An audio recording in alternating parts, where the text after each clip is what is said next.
Hi, today I'm going to go through cable management in computers. This is something a lot of people struggle with, not sure where to anchor the cables or how to route them, how to bunch them together, techniques like that. I'm going to share with you today my techniques for when I build a computer and the way I manage my cables. The advantages of having a clean and tidy computer inside is that it's easy to manage. When you go to add hardware, it's easy to identify what cables you need to get into.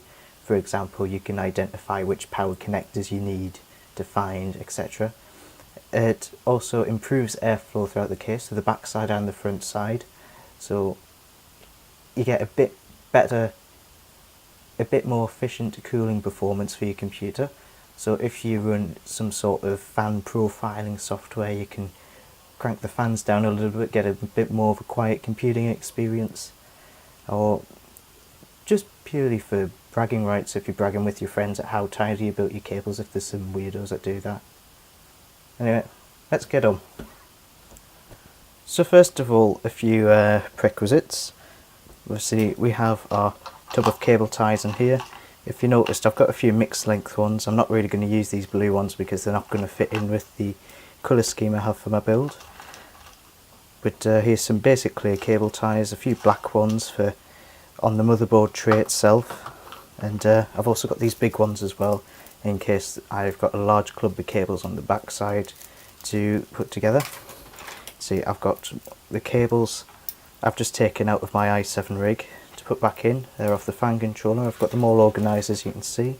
So I've got the actual fan connectors and the sensors. Any modular cables, organise them into type and such. Obviously a Phillips head screwdriver, so I've got one here. I'm actually going to use a different one, but here's a one here. A good thing to have as well, if you're taking apart an existing rig, a flathead, a small precision flathead just like that, because then you can reuse cable ties as you pop them out. And I don't have any right here, but some snippy things to snip off the ends of cable ties, or even just cut old ones out if you are redoing an existing PC. So what I'm doing here is I'm separating the cables I'm going to actually use on this front panel fan controller. Now I've decided I'm going to plug my Corsair H60 pump into this, and I'm not sure what I'm going to do with the other ends just yet. I know I'm not going to plug them into fans, so what I'm going to do is I'm going to find one of the smaller sandwich ties I've got, and I'm just going to twist it round and shove that in the side out of the way, so I know I'm not going to cable that at some point. I then know that these are going to run with these cables at some point, unless I change the layout. But because I've done that bit of grouping there, I can easily say which part is going to make the next spine and such like. So I'm going to run two spines here. I'm going to have one spine here which is going to make up the front panel and the USB cables, and then I'm going to have the secondary one which is going to be a few power cables. So it's going to be a mix of both really, but it doesn't matter. I'm just going to use that to kind of equalise how much of the side I'm using, so I haven't got a big bit and a little bit, if you get what I mean. So the next step is I'm going to plug these in, and there's a little hole in the Fractal Design XLR2. I'm going to route them in through there so we can't see them through there, because these don't actually have any black sleeving and I don't like the look of them.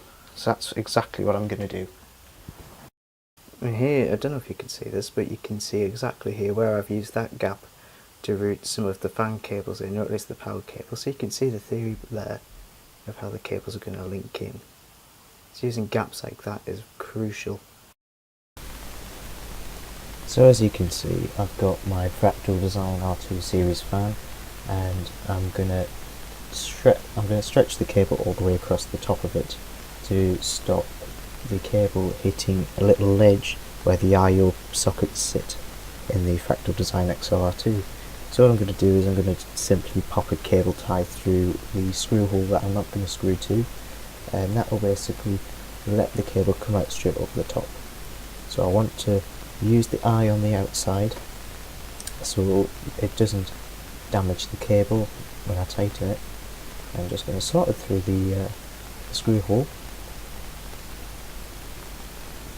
So you can see just getting it through.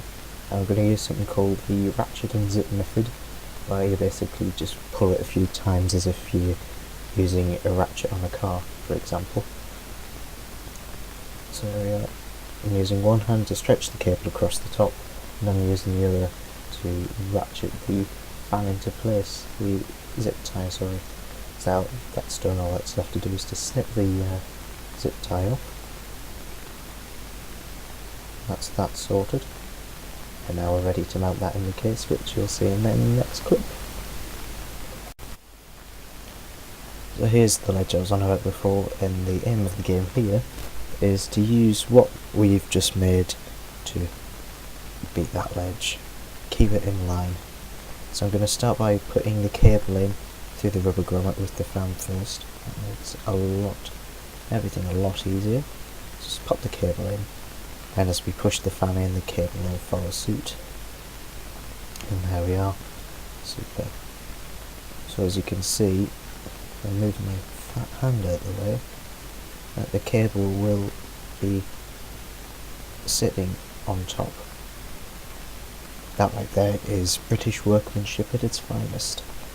Next week I'll be going on strike. So I'll just quickly screw this in and we'll cut to the next part. So as you can see, this is grouping, separating and anchoring. So what I'm doing is, you can see all the fan controller cables there. I'm just grouping them up, and I'm going to put a cable tie underneath one of the motherboard tree anchors, and we'll just get an up close of that. So there we go.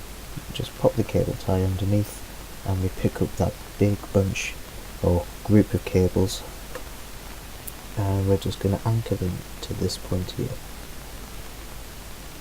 Now it's worth noting I am going to change this anchor later on, and the cable positions aren't final because I've realised that I missed the CPU 12 volt connector up there, which will share the same anchor point. But you can see there I'm using the board and ratchet method. What I'm going to do is just add another cable tie to the end just to keep it in a nice neat bunch. So just add that on and ratchet it on, and just snip off the ends.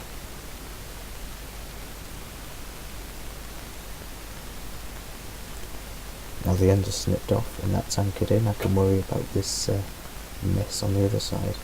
So what I'll do is I'll just grab the cables, just gently though, because those red and white ones are sensors, temperature probes. I'm just going to bunch them all together, hold them tight, just so that the cables are nice and taut. And what I'll do is I'll just fold them up together, just so you have a bunch there. And I'll put a cable tie around those just to keep them nice and neat.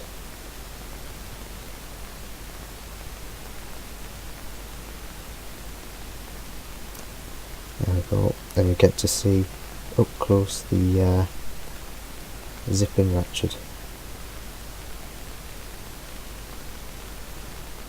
Nice and sweet.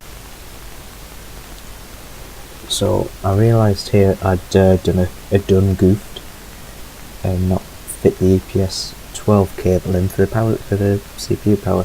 So what I'm going to quickly do is remove the anchor point here. You can see I'm using a screwdriver to take that out. I might use that later on for something if I can find any of the cables small enough. So I'm just going to take that out and pop that on the anchor point.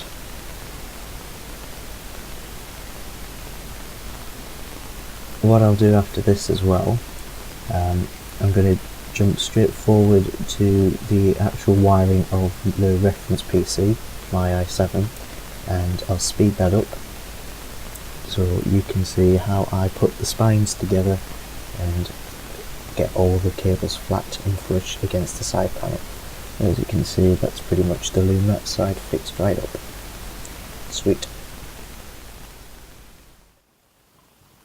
Okay, so at this stage it is important if you were using a modular power supply, or even if you're using a non-modular power supply, to make sure all the power connectors are connected, so that when you start pulling on cables you know where they're actually going to safely sit. So if you don't mind me, I'm just going to plug in the last of my Molex connectors. Actually that guy looks like he could quite happily sit there, and he can sit beside him, or she if you're one of these gendery supervillainy hero whatevers. Now what you can do, now that we've got these in place, you can grab these all together right by the grommet and put a cable tie outside just to keep them all together, and it makes them look a little bit neater as well.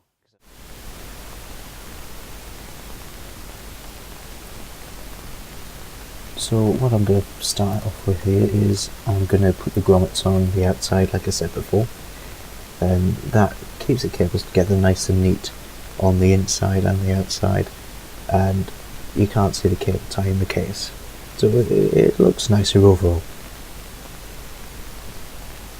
And obviously snipping off the ends so I don't have some white stuff. This is the first spine I'm creating with the ATX 12 volt cable, the 24 pin, and the EPS 12 volt cable for the CPU power. And again, putting them in, anchoring using the anchor points and trimming the ends off as I go. Next is the next spine, which is created using the front panel connectors such as USB 3 and things like that. That's going in there. Trim off the ends as I go as well. And there's a second anchor point below the ATX 12 volt power cable. I'm just going to anchor those cables in with the ATX 12 volt. It just keeps that ATX 12 volt sealed at a nice 90-degree bend that way. But you can see how all the separate looms together start to take shape and make it look far less chaotic.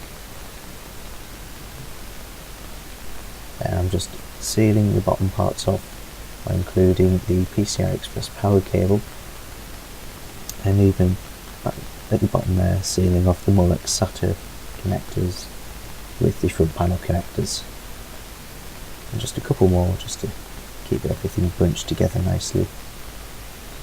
And just making sure those front panel connectors are nice and tidy. Now it's worth noting, if your case doesn't actually have anchor points, you can buy stick-on anchor points, and it's basically like a foam back pad, sticky foam back pad, and a plastic top. Sometimes they have cable ties on. You just stick them to your case and that's pretty much it. It solves itself later, which I think is pretty neat. There you go, there's the upper part of the case all nice and tidied up, and it's pretty much nearly a done deal. Sweet. So here's a quick overview of the back side of the case, which I think is looking rather nice at this stage. Everything is all anchored in against the motherboard tray, and the side panel is actually going to go on this time. I could have done a bit of work to the SATA cables, but the front panel loom looks nice. The SATA cables we could have done with a bit of bunching up. They're held too tight together unless you stack them. And the fan controller Molex connector could have been extended maybe and moved in with the front panel loom. The fan controller loom up there is, I think that's came up quite nicely, given how many cables are in there. The front panel loom could do with an extra cable tie, but I'll add that later. But right now it's anchored and it's organised, and it's looking pretty nice. Obviously down here there's not an awful lot you can do, but the spines have worked out nicely. They're still thin, they're not going to hit against the side of the side panel. But, you can see what I mean about the SATA cables. There's really not that much you can do because of the nature and the way they're actually made. Thin pieces of plastic practically. So trying to route that is somewhat difficult, but there you go.